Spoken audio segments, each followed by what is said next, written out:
जय श्री हरि, जय श्री हरि, जय श्री हरि, जय श्री राम। बोलिए लक्ष्मी नारायण भगवान की जय हो। बोलिए एकादशी माता की जय हो। शक्तिला एकादशी व्रत कथा।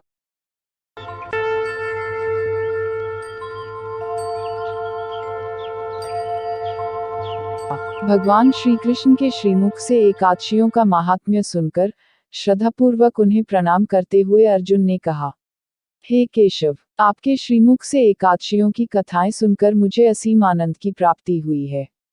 हे मधुसूदन, कृपा कर अन्य एकादशियों का महात्म्य सुनाने की भी अनुकंपा करें। हे अर्जुन, अब मैं माघ मास के कृष्ण पक्ष की शक्तिला एकादशी व्रत की कथा सुनाता हूँ। एक बार दालभ्य ऋषि ने पुलस्त्य ऋषि से पूछा, हे ऋषि श्रेष्ठ, मनुष्य मृत्युलोक में ब्रह्महत्या आदि महापाप करते हैं और दूसरे के धन की चोरी तथा दूसरे की उन्नति देखकर ईर्ष्या आदि करते हैं। ऐसे महान पाप मनुष्य क्रोध, ईर्ष्या, आवेग और मूर्खतावश करते हैं और बाद में शोक करते हैं कि हाय, यह हमने क्या किया। हे महामुनि, ऐसे मनुष्यों को नरक से बचाने का क्या उपाय है? कोई ऐसा उपाय बताने की कृपा करें जिससे ऐसे मनुष्यों को नरक से बचाया जा सके, अर्थात उन्हें नरक की प्राप्ति न हो। ऐसा कौन सा दान पुण्य है जिसके प्रभाव से नरक की यातना से बचा जा सकता है? इन सभी प्रश्नों का हल आप कृपापूर्वक बताइए। दालभ्य ऋषि की बात सुनकर पुलत्स्य ऋषि ने कहा, हे मुनि श्रेष्ठ, आपने मुझसे अत्यंत गूढ़ प्रश्न पूछा है। इससे संसार में मनुष्यों का बहुत लाभ होगा। जिस रहस्य को इंद्र आदि देवता भी नहीं जानते, वह रहस्य मैं आपको अवश्य ही बताऊंगा। माघ मास आने पर मनुष्य को स्नान आदि से शुद्ध रहना चाहिए और इंद्रियों को वश में करके तथा काम, क्रोध, लोभ, मोह, ईर्ष्या तथा अहंकार आदि से सर्वथा बचना चाहिए। पुष्य नक्षत्र में गोबर, कपास, तिल मिलाकर उपले बनाने चाहिए। इन उपलों से हवन करना चाहिए और हवन में कम से कम 108 बार श्री हरि के मंत्रों से आहुति देनी चाहिए। हवन में ओम नमो भगवते वासुदेवाय मंत्र की 108 बार आहुति देनी चाहिए। जिस दिन मूल नक्षत्र और एकादशी तिथि हो, तब अच्छे पुण्य देने वाले नियमों को ग्रहण करना चाहिए। स्नानादि नित्य कर्म से देवों के देव भगवान श्रीहरि का पूजन व कीर्तन करना चाहिए। एकादशी के दिन उपवास करें तथा रात को जागरण और हवन करें। उसके दूसरे दिन धूप, दीप, नैवेद्य से भगवान श्रीहरि की पूजा अर्चना करें तथा खिचड़ी का भोग लगाएं। उस दिन श्री विष्णु भगवान को पेठा, नारियल, सीताफल या सुपारी सहित अर्घ्य अवश्य देना चाहिए। तदुपरांत उनकी स्तुति करनी चाहिए। हे जगदीश्वर, आप निराश्रितों को शरण देने वाले हैं। आप संसार में डूबे हुए का उद्धार करने वाले हैं। हे कमल नयन, हे मधुसूदन, हे जगन्नाथ, हे पुंडरीकाक्ष, आप लक्ष्मी जी सहित मेरे इस तुच्छ अर्घ्य को स्वीकार कीजिए। इसके पश्चात ब्राह्मण को जल से भरा हुआ घड़ा और तिल दान करने चाहिए। यदि संभव हो तो ब्राह्मण को गौ और तिल दान देना चाहिए। इस प्रकार मनुष्य जितने तिलों का दान करता है, वह उतने ही सहस्र वर्षों तक स्वर्ग में वास करता है। शक्तिला एकादशी के दिन तिल का 6 प्रकार से उपयोग किया जाता है। तिल से स्नान, तिल की उपटन, तिलोदक या तिलांजलि, तिल का हवन, तिल का दान और तिल का भोजन। इस प्रकार 6 रूपों में तिलों का प्रयोग शक्तिला कहलाती है। इससे अनेक प्रकार के पाप नष्ट हो जाते हैं। इतना कहकर पुलस्त्य ऋषि ने कहा, अब मैं एकादशी की कथा सुनाता हूँ। एक बार नारद मुनि ने भगवान श्रीहरि से शक्तिला एकादशी का महात्म्य पूछा। वे बोले, हे प्रभु, आप मेरा प्रणाम स्वीकार करें। शक्तिला एकादशी के उपवास का क्या पुण्य है? उसकी क्या कथा है? कृपा कर मुझसे कहिए।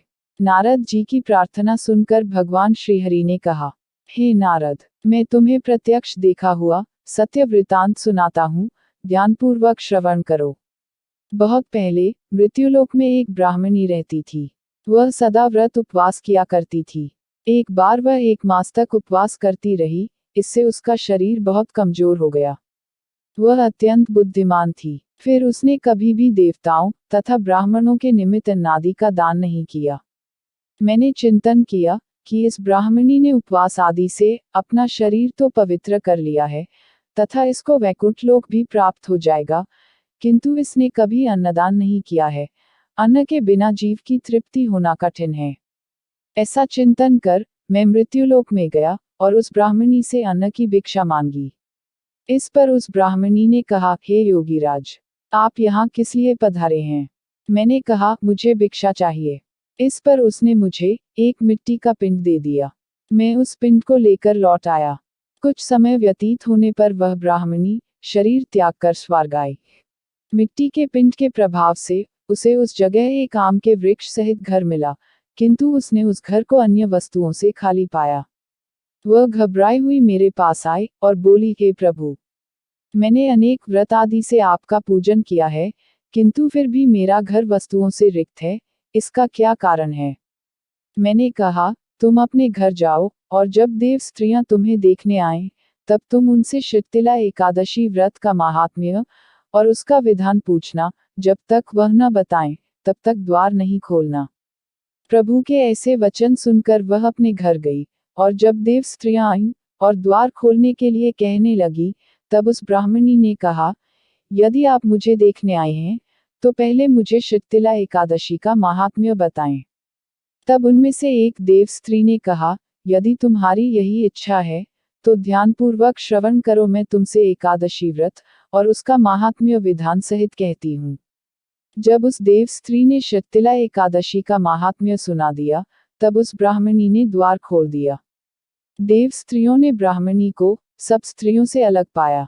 उस ब्राह्मणी ने भी देव स्त्रियों के कहे अनुसार शीतला एकादशी का उपवास किया, और उसके प्रभाव से उसका घर धन्य धान्य से भर गया।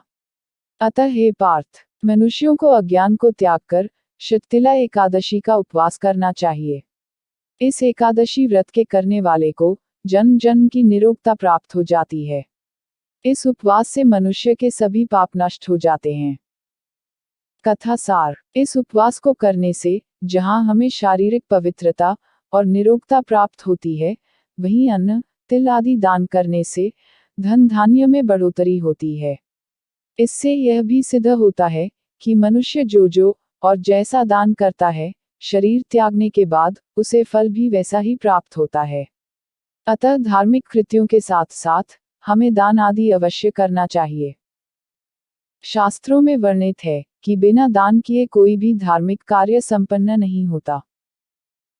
बोलिए लक्ष्मी नारायण भगवान की जय हो। बोलिए एकादशी माता की जय हो। जय श्री हरि, जय श्री हरि, जय श्री हरि, जय श्री राम। बोलिए लक्ष्मी नारायण भगवान की जय हो। बोलिए एकादशी माता की जय हो।